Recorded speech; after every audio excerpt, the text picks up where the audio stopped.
वाले लोगों की वहां भीड़ लगी हुई है। कुछ तो ऐसे लोग हैं जिनका पता भी नहीं चल पाया। हमारे संवाददाता ने जब उन परिवारों से बात की तो उनका दर्द फूट पड़ा। परिवार ने रो रो कर अपनी बेबसी की कहानी को बयां किया।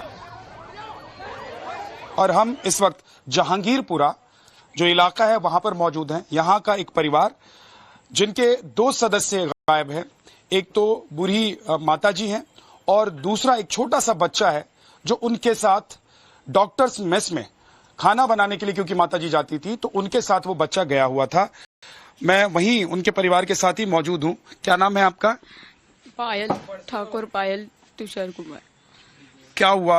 आपकी माताजी थी, कौन कौन था? वो मेरी मम्मी थी। वहाँ पे मेस में डॉक्टरों का खाना बनाने वहाँ पे जाते थे। वहाँ अचानक ऐसा हुआ तो कब से हम लोग सुबह से ढूंढ रहे हैं। अभी तक कुछ पता नहीं चल रहा है। मेरी मम्मी का और मेरी भतीजी का, दोनों का यही हाल है। हम सुबह से खाए पिए पानी के बिना वहाँ पे ढूंढ रहे पागल की तरह, पर कोई कहीं जवाब नहीं दे रहा है हमें। कितने बजे आपकी माताजी यहाँ से निकली थी, गई थी वहाँ के लिए? वहाँ हमारे मेस में 10 बजे खाना बनाने जाते हैं वहाँ पे। फिर हम लोग 3 बजे, मेरा भाई टिफिन सर्विस का करता है, हम 3 बजे घर आते हैं। पर अभी 1 और 2 बजे में पता चला कि ये ऐसा हुआ है। तब से जाके हम लोग वहाँ कब से ढूंढ रहे हैं। हम लोग डॉक्टरों का टिफिन भाई देता है, पर कोई अभी हमें रिस्पॉन्स नहीं मिल रहा है कि यहाँ तुम्हारी मम्मी है, यहाँ भतीजी है।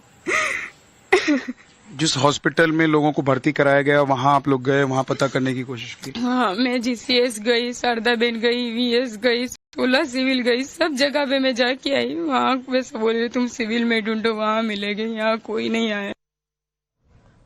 तो वो लोग हैं जो अपनों को तलाश रहे हैं, क्योंकि बहुत सारे ऐसे लोग हैं जो लापता बताए जा रहे हैं। बोइंग विमान हादसे से जुड़ी अब 8 तस्वीरें एक साथ हम आपको दिखा रहे हैं। इन 8 तस्वीरों के जरिए आप देख सकते हैं इस हादसे के वक्त और हादसे के बाद किस तरह के हालात वहां पर बने।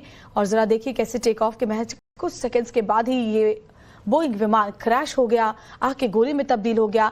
तेज धुआं यहां से नजर आया। एयर इंडिया का विमान जिस मेडिकल कॉलेज से टकराया, वहां का मंजर बहुत ही दिल दुखाने वाला था।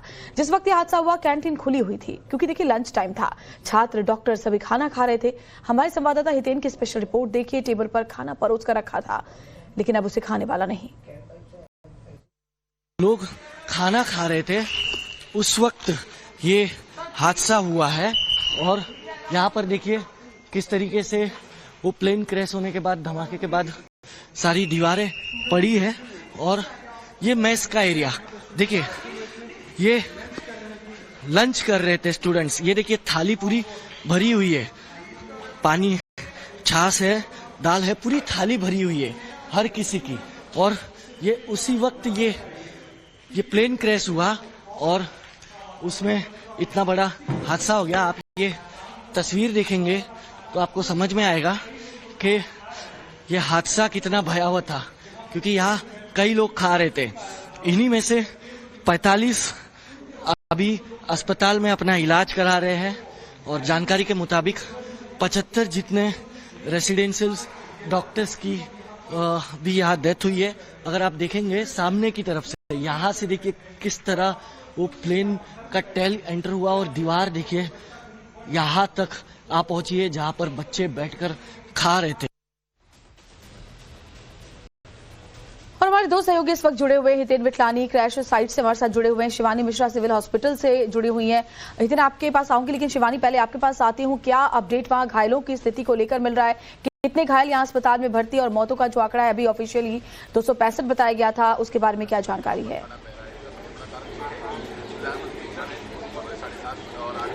देखिए, सबसे पहले यहाँ पर मृत्युंजय आपको तस्वीरें दिखाते चलें कि किस तरीके से सिक्योरिटी जो है वो हर स्तर पर बढ़ाई गई है। और साफ तौर पर ये वो बिल्डिंग का स्पॉट है जहां पर घायल जो इस पूरी घटनाक्रम में हुए हैं उन्हें एडमिट कराया गया है, जिनका आंकड़ा अभी भी ऑफिशियली 45 बताया जा रहा है, जिनका इलाज अभी भी स्पेशल वार्ड्स के अंदर जारी है। कुल मिलाकर 2 बिल्डिंगों के अंदर जो है पेशेंट्स जो घायल हुए थे उन्हें एडमिट किया गया है। और साफ तौर पर यहाँ पर एक बड़ी मूवमेंट की तैयारी के मद्देनजर जो है वो सिक्योरिटी अलर्ट हाईएस्ट मोड पर है। और साफ तौर पर जो परिवार के लोग हैं उन्हें ही वेरीफाई करके अंदर अस्पताल के अंदर जाने दिया जा रहा है। है। अस्पताल की तरफ से ये कहना है कि उनकी C5 और G7 जो बिल्डिंग्स हैं उसके अंदर इन पेशेंट्स को डिवाइड करके उनका इलाज किया जा रहा है, लेकिन साफ तौर पर ये समझना बहुत ज्यादा जरूरी है कि जो मृतकों का आंकड़ा था वो 241 और फिर इस अस्पताल में जैसा कि हम मितेन की रिपोर्ट देख रहे थे कि जो खाना खा रहे थे लोग हॉस्टल के अंदर, कैंटीन के अंदर, उसमें 75 लोगों की मौत हुई है और 45 का इलाज अभी भी जारी है। और जो ऑफिशियल आंकड़ा था वो कहा जा सकता है कि 300 के पार वो आंकड़ा होता है, यहाँ पर स्पष्ट तौर पर नजर आ रहा है, जिसको लेकर पोस्टमार्टम सेक्शन के अंदर भी पोस्टमार्टम का काम भी जारी है, साथ ही साथ DNA सैंपलिंग की जारी है। जो मृतक पाए गए हैं उनके शरीर पर अवशेषांगों के ऊपर जिस तरीके के कपड़े के कुछ पीसेस पाए गए हैं उन्हें अलग अलग डब्बों में नंबर वाइज डिवाइड किया गया है, जिससे कि जब परिवार आए तो DNA सैंपलिंग में उसमें मदद मिले और साफ तौर पर सही शव जो हैं वो उस परिवारों तक पहुंचाए जा सके। और साफ तौर पर बहुत सेंसिटिव तरीके से इस पूरे इलाज का जो काम है इस अस्पताल में, सिविल अस्पताल में किया जा रहा है।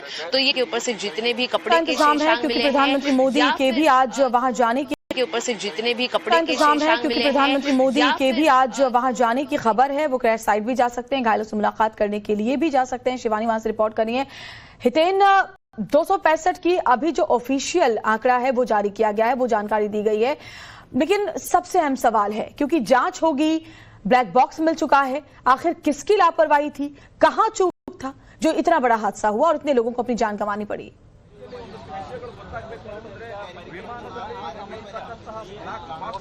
देखिए, मे डे का मैसेज पायलट की तरफ से दिया गया था और उसके तुरंत बाद ये प्लेन जो है इसी इलाके में क्रैश हुआ था। मे डे यानी कि अब इनके पास बचने का मौका नहीं है।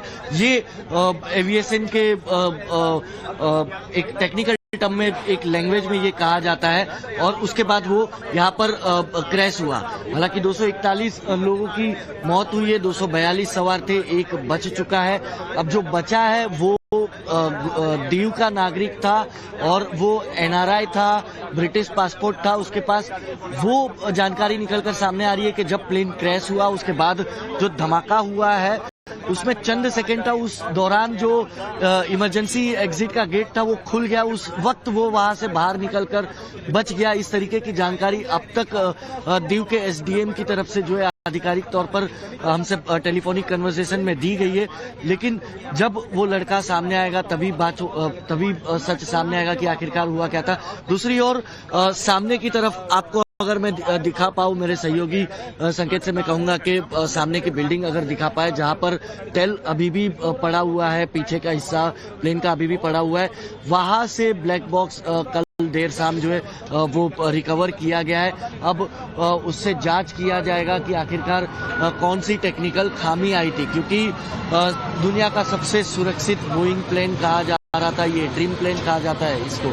और 2 इंजन थे, अगर एक इंजन फेल होता है तो दूसरा भी इतना ही सक्षम है कि वो प्लेन को संभाल ले। लेकिन ये महज 2 मिनट के भीतर प्लेन क्रैश हुआ है। 1:38 पर इस प्लेन ने उड़ान भरी और 1:40 पर ये प्लेन क्रैश हुआ। महज 2 मिनट के भीतर ऐसा क्या हुआ?